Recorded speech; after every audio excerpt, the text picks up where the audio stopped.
tư để tập gì thấy không? Tư để đây là đạo đến đạo đến bát chánh đạo.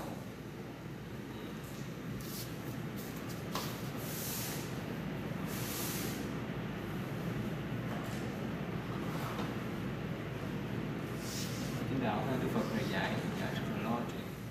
Ngày xưa tuy rằng không được học, không có gì cho nên mà dạy nó có cái trình tự trước lớp đó, nên những người Tây phương giỏi thích tự học cái đó. Ngài có tâm lý rồi rất căn bản, đúng không? Có chánh đạo này ha. Cái nhóm này nhóm huệ này không nói ha, huệ nè, giới nè, định nè, hiểu tiếng Anh không? Kiểu huệ bao gồm về chánh kiến nè, chánh tư duy nè. Chánh kiến, chánh tư duy không nói chánh kiến là sao? Hiểu rõ nhân quả ha. Bên cạnh đó phải hiểu rõ gì? Phải chia từng bước nè, để trả mốt ở lại chia từng bước.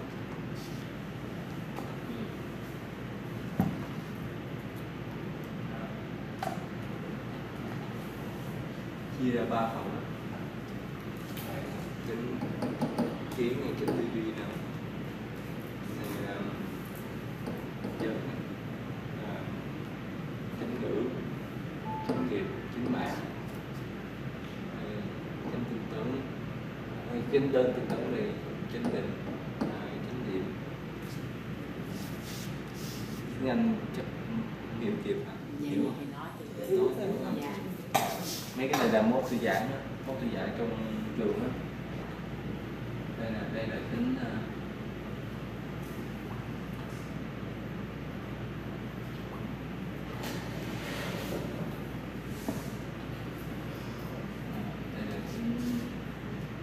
chánh kiến nè, chánh kiến cái này là sẽ chánh kiến nè. Chánh kiến bao gồm khi mà vừa hiểu nhân quả, phải vừa hiểu về khổ, vô thường, vô ngã nè, cái chánh kiến. Bên cạnh ha, bữa nay nói chánh kiến chút xíu ha, cái bộ nói đó vô thường, vô thì phải hiểu nhân quả nè, nhân quả là hiểu về gì, về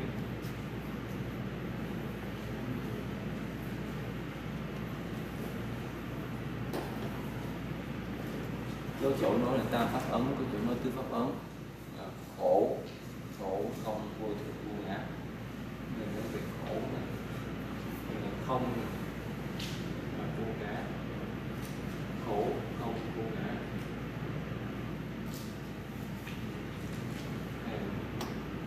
Tam pháp ấn, tứ pháp ấn được ha.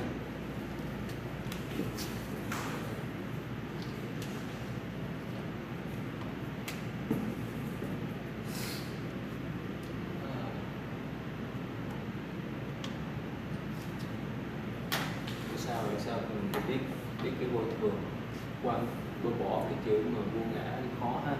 Biết tại sao phải nhận biết vô thường? Tại sao phải cần nhận biết vô thường? Sao? Nó thay đổi, nó biến hóa. Người nào mà không hiểu cái lý này khổ chỗ nào? Cái máy mình hư cái khổ, cái máy mấy trăm ngàn, mấy trăm bạc thì cái xe ô tô hư bực không, đúng không? Chiếc xe hư bực không? Nếu không hiểu á, còn nếu mà hiểu rồi, hiểu với sống á, nói gì khổ lắm. Biết nó phải hư thôi, không phải là đập phá. Khi đến giai đoạn mà nó hết xài được cái Phật dạy để tâm mình tĩnh lặng, người đến người đi người thương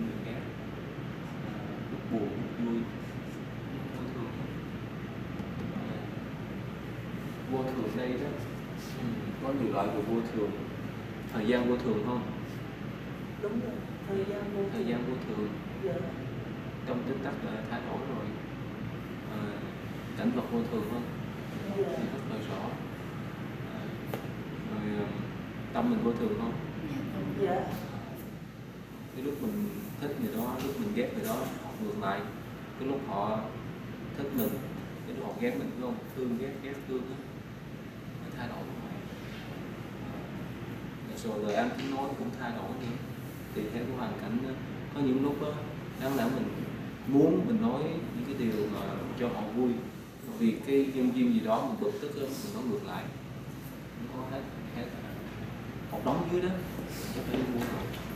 Hết. Cho nên nhiều khi lúc đó mình muốn nói cho người ta vui, vì lúc đó mình bực tức quá mình ngược lại nói người ta buồn. Khi hiểu cái vô thường là nhẹ thôi, chứ còn không là khổ. Cái gì cũng thiệt á. Người mà không hiểu đạo á, như là người Mỹ đó, tuy rằng họ có phước báo mà họ khổ chỗ đó, cũng chứ họ chắc chắn cái gì cũng được thiệt, phải thế này phải thế nọ, mà không được thì khổ chỗ đó ha. Nhớ đó, nhớ là khổ là vì sự chấp vào. Còn đương nhiên bọn mình nói về cái khổ đế rồi ha, khổ về thân, khổ về tâm ha. Khổ về thân có mấy cái? 4 hả? Thực sự 4 là căn bản ha. Khổ về tâm mấy cái? Cũng 4 luôn. 4 là gì? Khổ về tâm á. Khổ về tâm không? Là gì? Có mấy cái? Cô Kim Loan nhớ không? 4 cái gì? Hả? Không nhớ, mình bị mà không nhớ, mình bệnh mà không biết mình bệnh nữa, thôi nói rồi. Sanh lại bệnh tật. Không, cái đó là thân. Còn tâm kìa, tâm khổ như gì? Khổ như gì? Không nhớ. Không vậy không nhớ bệnh mình. Khổ cái gì?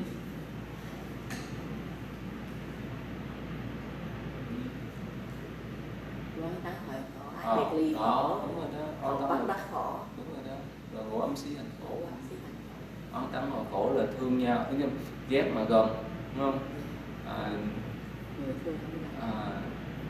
Ái biệt ly khổ, thương nhau mà xa lìa, cầu bất đắc khổ, cầu được không được thì khổ. Đó. Đấy căn bản, đó là căn bản á, còn biết bao nhiêu chuyện từ đó mà ra nó khổ. Nên đây đó phải hiểu cái three characteristics of existence là cái cuộc đời nó vậy nè. Rồi hiểu đây này, hiểu nhân quả nè, thấy chưa? Thấy cái map không? Thấy map này hay không? Nên thì phải hiểu nhân quả đó, hiểu nhân quả 3 đời đó, đúng không? Còn cái này là nói được về nhân quả, về về cuộc đời cũng tương đối thôi.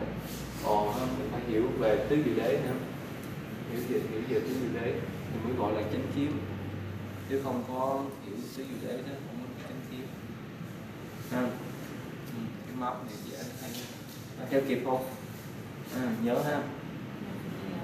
Tôi không có thời gian tôi vẽ lại này, cái bản vẽ sẵn rồi, không có nào cũng đó hết. Ở chánh kiến nè, này chánh tư duy nè, wise intention, cái chỗ đó là wise intention hay là right intention, right feeling, right orientation. Hôm tôi nói đó, nếu mà mình hiểu nhân quả rồi, nhưng mà mình làm trái nhân quả đó, mình được cái quả báo lành không? Hiểu không? Cho nên mình phải có cái chánh tư duy, sự suy tư chân chánh đúng đắn, không đắn một cách nào. Và phải có từ bi hỷ xả nè, cái tâm của đây là từ bi hỷ xả nè, từ bi hỷ xả. Tại sao phải cần có cái tâm từ bi? Tại sao có cần có tâm từ bi? Để làm gì ạ? Khi mình đối đãi với người khác đó, phải có cái tâm từ. Tại sao vậy? Cho mình, cho người ta. Mình ai cũng muốn được thương, phải không? Được thương yêu, được hỗ trợ, được giúp đỡ. Mình nói đó chứ người ta đâu người. Mình muốn vậy thì mình phải làm, mình tạo cái nhân. mình được cái quả đó. Còn ngược lại nếu mình muốn được người ta thương nhưng mà mình chửi người ta, ai mà thương mình được này, đúng không? Nên đó, để mà chuyển hóa cái tâm, chuyển hóa cái tâm sân hận, cái tâm ác độc này, từ bi đó. Nên mình phóng sanh hay mình giúp người, cứu người vân vân đó, đó là mình tạo cái duyên lành với mình chứ thôi.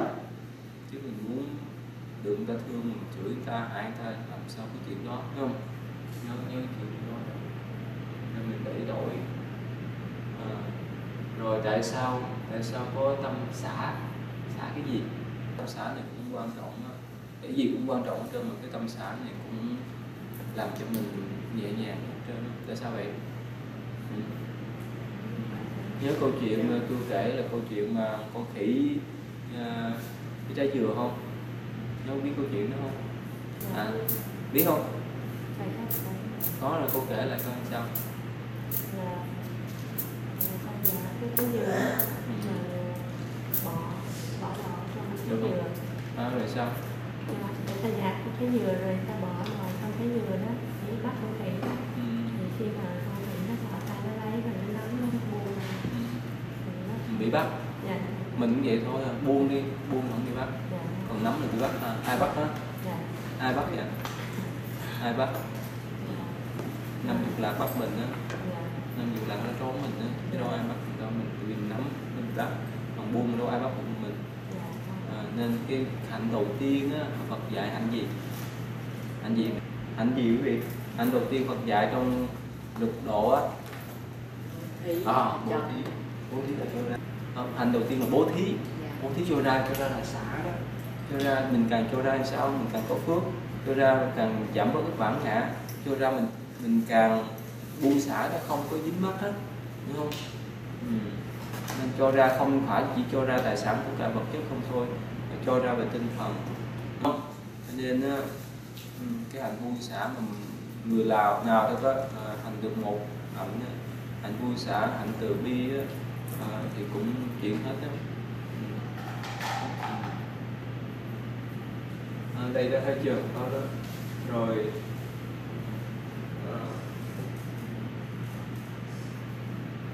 buông xả được cái tâm tham đắm ngũ dục được không? Buông không? Bằng cách nào buông? Bằng cách nào buông quý vị biết không? Cách nào? Nói với mình buông nổi không? Hiểu được. Chỉ hiểu không thôi, buông nổi không? Hiểu không thôi buông nổi không con? Dạ hiểu không? Chứ làm gì? Phải thực hành. Làm gì? Phải thực hành. Mà hành gì? Phải thực hành xả những cái. Đúng, nhưng mà phải hành xả, hành sao? Xả những cái lòng ham muốn. Mà bằng cách nào? Cái góc mình thấy cuộc đời này nó không, cái đó cách nhìn thôi, cách nhìn thôi. Còn hành cái nào? Hành bằng cách nào đây? Biết đủ. Dạ. Biết đủ. Đúng rồi, không, cái đó là sự suy nghĩ thôi, cái thay đổi cách nhìn. Thay đổi cách nhìn cũng đỡ, nhưng mà cái chính là để lâu dài thì sao đó. Lâu dài để cái phần sau đó là chánh định với chánh niệm đó. Là cái định. Cái định, có cái định lực, có sáng suốt đó, cái niệm đó, sáng suốt. Tâm mình sáng suốt, tâm mình có tỉnh giác đó, thì mình không có bị cảnh chuyển, không có bị những cái tâm niệm bên trong tâm mình nó lôi kéo mình, cảnh ngoài nó lôi kéo mình, tâm nó quậy phá mình. Đó cái gốc đó. Có định á, định thì tâm mình lắng động á, lắng động thì tâm nó không có vọng nữa. Nếu vọng nữa thì đâu có chạy đuổi theo cái vọng trần, đâu có chạy đuổi theo cái năm dục lạc đó đâu, đúng không?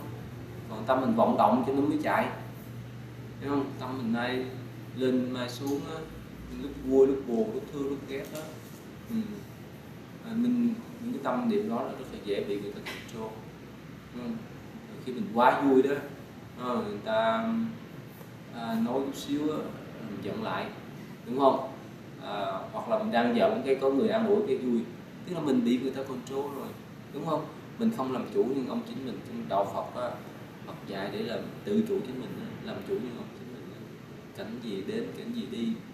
Nhiều người đó họ thương mình thì họ vuốt ve ha, nói thế này thế nọ, ghét mình nói sốc, phải không? Không, nói sốc thì sao đó là bỏ hết, giận đẩy bỏ hết, gì cũng bỏ hết chứ, vì mình không có định. Cho nên để mình giữ được là cái đó. Cái này cái huệ để mình biết được con đường mình đi thôi, không? Cái chánh kiến mình hiểu nhân quả, hiểu về khổ không vô thường vô ngã, hiểu về tứ diệu đế. Chánh tư duy phải có tâm từ bi hỷ xả đó. Như nãy tôi nói đó, trở lại đó, bất cứ mình làm cái chuyện gì phát khởi từ cái tâm từ mình ra đi thì hay lắm. Thì bất cứ chuyện gì dẫu ta có hiểu lầm gì đi nữa đó, mình cũng giải quyết được tất cả mọi chuyện. Còn mình khởi cái tâm về sự sân với nhau hay là tham sân này nọ đó, là nó sẽ dẫn từ cái tâm khởi đó. Thì biết không, giống như cái giả sử như quý vị luyện cục đá xuống dưới nước ha, nước hồ á, cái hồ tắm của mấy nhỏ đó thì nó thấy rõ hơn. Khi mình luyện xuống á, cục đá mới vừa chạm xuống cái đáy thì sao? Có một cái bong bóng chút xíu à, đúng không? Rồi nó nổi từ từ, càng lên thì sao? Càng lớn. Cái tâm niệm cũng vậy. Giả sử như cô quý vị đang ngồi đây im lặng ha, tôi nói một câu thì âm thanh đó nó tác động vào cái trí não của mình, vào cái tâm thức của mình, cũng giống cái liều đá xuống nước, đúng không? Và khi mà liều đá xuống nước thì chạm tới đáy thì có một cái bong bóng nhỏ nổi lên thì cũng vậy. Khi nghe lời tôi nói thì sao? Chạm vô cái nghĩ căn của quý vị suy nghĩ vừa khởi cái suy nghĩ đó rồi khởi lên cái suy nghĩ nọ, đó là vọng tưởng, thấy không? Nên nếu mà mình không có biết cách đó, điều phục về tâm mình đó, khổ lắm, hết khổ này khổ nọ, không bao giờ dừng, bao giờ dứt đâu. Nên Phật dạy đó, dạy về những cách này đó. Hiểu ha, hiểu về chánh kiến, chánh tư duy ha. Nên bất cứ lúc nào phải phát khởi từ cái tâm niệm từ bi mình ra. Dạy con cái hay nói chuyện với ai phải dùng cái tâm từ, đừng có dùng tâm sân. Tại sao vậy? Bất cứ chuyện gì tại sao mình không nên dùng cái tâm sân, không nên dùng tâm tham, không nên dùng cái tâm tham luyến hay nọ đó để mà mình nói chuyện với người khác, để mình yêu người khác. Tại sao vậy? Tại sao dễ hiểu mà. Vì cái tâm đó thì sao? Nó sẽ biểu hiện qua hành động cử chỉ, mình sẽ tạo nghiệp với nhau, đúng không? Nên Phật dạy đó phải khởi cái tâm này nè, tâm từ bi hỷ xả này. Bất cứ chuyện gì dẫu họ có xấu xa cách mấy, dẫu họ thế nào đi nữa, phải dùng cái tâm từ này dạy cho con cái mình hay người làm ăn buôn bán mình cũng vậy. Thì sao họ mến mình hơn, phải không? Giả sử họ có làm sai gì đó, mình dùng cái tâm từ, tâm tha thứ họ vui không? Đúng không? Còn nếu mình khởi cái tâm này sân bực tức vì cái lỗi của họ hay lỗi của mình đó, thì sao? Từ từ sẽ rạn nứt. Vì hiểu không? Nên phải hiểu điều đó đó. Nên trong kinh đó, để nói đó, cái ái đó, cái tham ái là đúng là cái gốc để sinh tử luân hồi, phải không? Nhưng mà có những cái đó, cái tình thương á, nó có phải là ái không? Làm sao phân biệt giữa cái ái với lại cái từ bi? Bữa hôm tôi nói chưa? Khác biệt không? Khác biệt chỗ nào? Ái là muốn chiếm hữu. Đó muốn chiếm hữu, chiếm đoạt giữ cho mình, trói buộc mình với họ, attachment. Còn từ bi là sao? Ba phương cứu khổ. Giờ nói về vấn đề mà người thân mình đi, mình chỉ cần nghĩ ba phương cứu khổ nổi không? Hay là mình vừa giúp họ, mình vừa trói với họ? Trói không cô? Trói. Làm gì là trói? Mình hiểu được cái lý vô thường rồi, hiểu được cái lý vô thường rồi đó. Ở trên này phân hiểu được cái cuộc đời vô thường á. Đời này làm con cái, làm cha mẹ, anh chị em hay chồng vợ nha, đời sau còn nữa không? Chưa hẳn, chưa chắc. Còn cái duyên thì nó đến vậy, hết duyên thì thôi, bỏ người mỗi nước. Tự nhiên còn duyên mình cố gắng giữ bằng cái này nè, giữ bằng cái tâm từ bi nè. Mà tâm từ bi là phải dạy nhắc họ hiểu về lý vô thường để họ không bám víu của mình, không bám víu vào tài sản của các vật chất, không bám víu vào trói buộc với nhau, biết không? Chứ bằng không là cứ khổ, cứ trói. Đây là con tôi, đây là vợ tôi, chồng tôi, đây là nhà tôi, cái gì cũng của tôi hết á, động đến là chết. Vì hiểu chưa? Khi mình hiểu được như vậy đó thì những quý vị còn ngoài đời thì đương nhiên mình cũng phải làm tròn bổn phận của mình, nhưng mà mình biết cái duyên mà duyên hợp duyên ta duyên còn duyên mất, cái duyên nó trói buộc, nó trói chồng chéo với nhau, đúng không? Vì thấy chồng chéo không? Nên mình hiểu được như vậy đó thì bất cứ ai mình cũng nếu có duyên mình giúp họ. Mà quan trọng chính là giữ cái tâm lành thiện, cái đó là nhóm lành thiện. Họ có xấu xa gì đi nữa thì cái chuyện của họ có nói láo nói xạo nó không phải, nó quấy chuyện của họ với những mình. Không phải vì họ nói láo mà mình bực tức, không phải vì họ xấu mình bực tức, nó cũng là bị cảnh chuyển đó. Nên phát khởi là từ cái tâm mình ra, cái tâm từ mình ra. Cái điểm đó mình một nắm được đó, thì sống với khỏe, tâm mình cũng nhẹ. Nó nên đây nên nhớ đó, từ bi hỷ xả mình đáng nó thành đó, nó 4 cái cho nên. Nhưng mà đôi khi mình chỉ hiểu đại khái thôi, không biết tại sao phải không nhìn lại đi, vì quán chiếu lại đi. Đa phần trong cuộc sống ngày khi mình đi với người khác á, người trong gia đình, người bên ngoài, đa phần mình dùng tâm gì, cái tâm gì phát khởi lên? Tâm từ. Đúng rồi không? Mà bình thường á, nếu mình không có hiểu đạo đó, thường mình dùng tâm gì? Hoặc là sân, hoặc là tham ái, đúng không? Nó chuyển đổi với nhau hoặc ganh với nhau, đúng không? Giành giật nhau, đó là cái gốc khổ đó. Nghe thấy chưa? Đó là những gốc khổ, đó là những hạt giống khổ. Đó là cái gốc khổ mà Phật dạy đó, nguyên nhân khổ đó, từ đó mà ra thôi à. Còn mình chuyển được cái này là vui, còn gì nữa? Hiểu không? Vui với khổ chỗ đó mà. Khi mình bứng được cái gốc này đó, đứng được cái gốc là tâm ganh ghét đố kỵ là khổ đó. Không? Tâm sân là khổ đó, tâm hờn giận, tâm này tâm nọ, đó là khổ đó. Tâm luyến ái trói buộc với nhau cũng là khổ, cái gốc đó. Mình hiểu được rồi đó thì sao mình tu tập á, cho chánh định với chánh niệm á, thì mình giữ cái tâm mình không có bị loạn động. Vì hiểu không? Nhưng đó đạo Phật rất là thực tế chỗ đó làm sao mình cố gắng mình hành trì thỉnh nhẹ. Nhớ cái đó cố gắng gặp chuyện buông liền, gặp chuyện là không buông được đó. Giữ cái tâm, giữ tâm bình thản. Bị người ta chửi rồi sao bình tĩnh được không con? Hả? Bị người ta chửi đó, bị người ta nói xấu á, hay là cô có tiệm mấy nhiều khi khách hàng họ khó khăn quá, họ chê họ khen họ trả lại đó, bực không? Không bực hả? Tốt, quen rồi đó, được rồi, vậy là tốt rồi đó. Người ta chửi người ta rồi sao? Cười. Bị người ta chê khăm đó này. Hăm dọa nữa. Bị người ta chê khăm á. Thì khó. Và những cái mà khó nữa là khi mình giúp người ta mà người ta chửi là mình á, cái đó mới khó hơn nữa, đúng không? Người giả sử người ta giúp mình rồi ta nói này nói nọ còn đỡ, còn khi mà mình giúp họ còn chửi mình nữa đó, cái khó không? Khó dữ không? Bây giờ con nhìn thấy cái vô thường đó thì con có thể nhìn được. Nhịn thôi hả? Nhịn thôi là gì đó. Đó, nhịn là chỉ là giống là lấy đá để cọ thôi đó. Để đến khi nào mà cái người mà nhịn hay là để mà dồn nén á, nguy hiểm lắm. Bữa nào nó sẽ nổ chứ. Nổ đó. Có mà tôi thầy mình nhịn rồi cái mình lấy cái tâm mình nhìn ra cái tâm từ đó, cái rồi mình xóa được thưa thầy. Nên á, tôi thường nói cái này là không phải là cái lý thuyết suông không. Cái cách sống nó không có khó đâu. Mình biết cách sống nó không khó. Không biết cái chuyện khổ. Bây giờ thấy miếng nhỏ chạy vòng bực không? Mình đang ngồi đây nè, miếng nhỏ chạy vòng nó la nó hét bực không? Bực không cô? Bực không? Con vui hả? Nhiều người á, giả sử mình đang tập trung nữa nè, đang tập trung nghe tự nhiên chạy vòng bực không? Bực không? Còn bực là sao? Còn bực là còn động. Nếu mình không hiểu đã là con nít rồi thì sao? Là nó phải chạy giỡn. Chứ nếu không giỡn là không phải là con nít. Thì mình chấp nhận, hiểu mà mình chấp nhận. Hoặc là có người nào đó họ bị bức xúc chuyện gì ở gia đình á, họ chạy tới họ mặt sân với mình, họ chửi mình á, có thông cảm được không?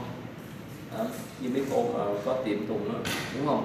Nhiều khi họ bực mình cái chuyện gì đâu ở ngoài ở nhà phải không? Họ chạy tới họ đổ hết trơn phải không? Đổ không? Đổ lên mình á, tự nhiên mình không đâu có chọc tức chọc giận, tự nhiên họ nói ra tuôn trào ra. Giả sử một cái chuyện, giả sử như cái vật đó mà không để ý là họ tuôn trào ra liền à, đúng không? Phải không con? Đúng không? Tuôn trào ra họ chửi mình thế này thế nọ đó, bực không? biết Biết xíu nào? Biết cái gốc đó là vì họ đang phiền não, Dạ. đang phiền não cho nên gặp mình là nó trào ra là thôi à. Nên mình khi mình hiểu rồi đó, mình nhìn mình cười thôi, đó là thực tế. Lo đó. cho người ta. Lo cho người ta. Người ta. Nhiều khi đó mình hiểu. Rồi người thân mình cũng vậy, khi mà họ chưa hiểu tại sao mình đến chùa mình tụng kinh đó, họ nói thế này thế nọ, tại sao phải ăn chay nằm đất, tại sao mình phải thức dậy sớm vân vân, họ nói làm kỳ cục vậy, có không? Rồi giải thích thì sao? Giải thích sao? Quý vị giải thích cho con cháu mình, chồng con vợ con mình sao? Giải thích sao đây? Họ comment nè, hồi xưa thì ngủ dậy trễ ha, rồi nằm giường cao ha, giường gì đó đó, mà giờ tại sao mà đến chùa ngủ quen rồi giờ về nhà nằm đất được không? Người ta thấy lạ không? Rồi sức dậy sớm tụng kinh người ta cũng cầm lên, rồi sao? Biết cách giải thích không? Cần giải thích không? thì theo sắc mặt giải thích. Thì theo sắc mặt cũng giải thích cho họ từ từ đơn giản vậy đó, rồi nói một cách hiền lành, một cách từ tốn. Nói tôi là vậy đó, để có chuyện á, đừng nói vậy. Nói sao rồi thì lúc nào cũng niệm Phật cái gì. Nói tới có thấy Phật không? Thì niệm Phật thì mới thấy Phật, còn niệm tiền thấy tiền, hiểu không? Còn niệm ma thấy ma, cái chuyện bình thường đó mình giải thích cho họ nghe. Có ông kêu sao? Lúc nào tôi cũng thấy bà niệm Phật không vậy, không thấy. Niệm Phật nó về cõi Phật chứ còn niệm tiền thì về cõi tiền, niệm ma thì về cõi ma, niệm gì tâm mình niệm khởi gì đó nên Phật dạy chuyển cái tâm á, cái gì chuyển cái tâm á, chuyển cái miệng, chuyển cái tâm mình á, sao mà mình biết á. Nên bất cứ gì đó phải phát khởi từ cái tâm niệm mà ra đó. Nên hôm nay thấy cái hai cái này rất là quan trọng đó. Phải có cái cách nhìn chánh kiến rõ ràng. Ngược với chánh kiến là gì? Tà kiến. Mà bữa hổm có cô có hỏi tôi nhất xứng đề đó, nhất xứng đề ở trong kinh Đại Niết Bàn Phật dạy nhất xứng đề là sao? Là những người tà tri tà kiến, người không tin nhân quả, bác không nhân quả, không tin tam bảo. Nhất xiển đề, nhất là một cái xiển đề là cái đó, cái chữ tiếng Anh là tiếng Phạn là Aitaka, đó là hạng người mà không tin nhân quả. Người ta sao vậy? Những người không tin nhân quả, Phật dạy những người đó là sao? Dễ xuống không? Thẳng xuống địa ngục là phải dễ dàng. Không tin nhân quả thì họ đâu khe đâu, làm họ không khe. Gặp chuyện cứ làm, gặp chuyện cứ chửi mắng, gặp chuyện cứ hãm hại người ta thì tự nhiên họ tạo nghiệp xấu. Họ không tin tam bảo, những người như xứng đề. Thì đó, cho nên mình đã hiểu đạo Phật rồi, hiểu là Phật dạy rồi, điều này rất là căn bản đó. Chuyển cái tâm mình thôi, chuyển cách nhìn mình thôi đó, chứ không phải là chuyển cái chuyện mà chuyển thân xác mình. Thân xác là thứ yếu thôi, đúng không? Ở ngoài đời người ta lo về chuyển thân, phải không? Chuyện make up này nọ ha, gì đó kêu là đi sửa, không phải sửa mắt, sửa mày, sửa mũi gì đó, không biết sửa tâm. Sửa rồi nó còn nguyên không? Hồi cũng hư lại hả? 5-10 năm cũng hư lại hả? Còn sửa tâm á, sửa tâm được bây giờ, đời sau mình cũng sửa được nữa. Cái tâm là gốc mà. Nên mình cái đó sửa cách nhìn mình, cái cách nhìn từ sao cho nó nhẹ nhàng, thoáng, nó thanh thản. Nhiều khi cái nhỏ mà nó không hiểu, nó buồn phiền vậy, nó bực tức vậy, lúc nó vui, lúc nó buồn á, rồi vợ chồng mình cũng vậy. Giả sử nhiều khi vợ chồng mình ở ngoài mà làm ăn buôn bán, yêu với nhiều người quá, khách hàng quá nhiều người, đa phần khách hàng tới rồi sao? Họ cũng buồn phiền để đổ cho ai? Đổ cho mình đem về đổ cho ai? Đổ cho gia đình mình, đúng không? Đổ qua đổ lại, đúng không? Đổ cũng điên, bao nhiêu nó là điên cho nó phiền não với nó đó. Nên mình chuyển được cách nhìn, họ sân thì họ phải nói vậy, họ tham thì phải nói vậy, những người mà họ chín chắn thì họ phải nói vậy, những người mà chưa chín chắn họ phải nói vậy. Chứ mình hiểu vậy mình cười hả? Mình chấp nhận hả? Thì không có gì buồn phiền hết trơn á. Thì tâm mình thanh thản, lúc nào cũng giữ cái sự thanh thản đó, giữ bình thản đó. Chứ bằng không mình sẽ lên xuống vì họ biết đi, đúng không? Họ vui mình vui theo, họ buồn mừng theo. Thì hiểu chưa? Đó là chuyển cái chánh kiến á, cái chuyển cái cách nhìn của mình, chuyển cái sự suy nghĩ của mình á. Và tôi nghĩ chắc quý vị đây cũng chuyển được nhiều rồi ha, chuyển được nhiều không, chứ còn không chuyển không ngồi đây đâu.